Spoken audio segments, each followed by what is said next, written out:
Pozdrav svima i dobrodošli na kanal Poljokluba.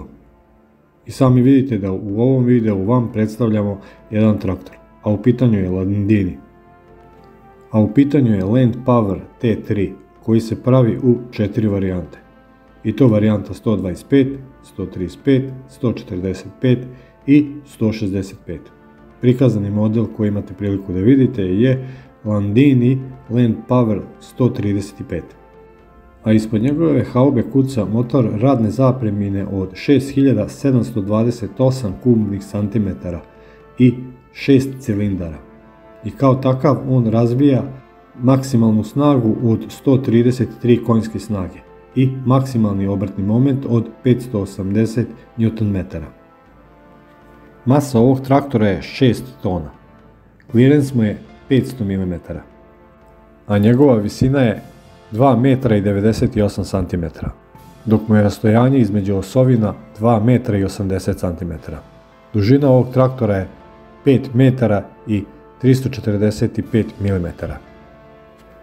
I na njemu su pneumatici 420/70 R28 napred i nazad 520/70 R38, a zapremina rezervoara je 260 litara. A ovaj Landini Land Power nudi dve različite transmisije, odnosno mehaničku transmisiju koju su oni nazvali Speed 6, koja ima 18 brzina napred i 18 brzina nazad, i elektronsku transmisiju T-Tronic, koja ima 54 brzine napred i 18 brzina nazad, sa elektroreverzerom i elektrohidrauličnom blokadom diferencijala. A kardan mu radi na 540 ili 1000 obrtaja u minuti. Od hidraulike tu je pumpa sa protokom od 125 litara u minuti i kao takva ima standardnu nosivost od 7 tona, odnosno 8 tona i 400 kg uz opciono uzimanje dve hidraulične pumpe. I to je sve upareno sa 5 izvoda hidraulike, mehaničkim toplingom, elektronskom kontrolom podizanja i 2 spoljna cilindra od 100 mm. Kabina je lepo prostrana i udobna, jer tu je sedište sa vazdušnom suspenzijom. I sem toga kabina može da dođe sa ili bez klima uređaja. Jer ovaj traktor, verovali ili ne, možete da kupite sa ili bez kabine.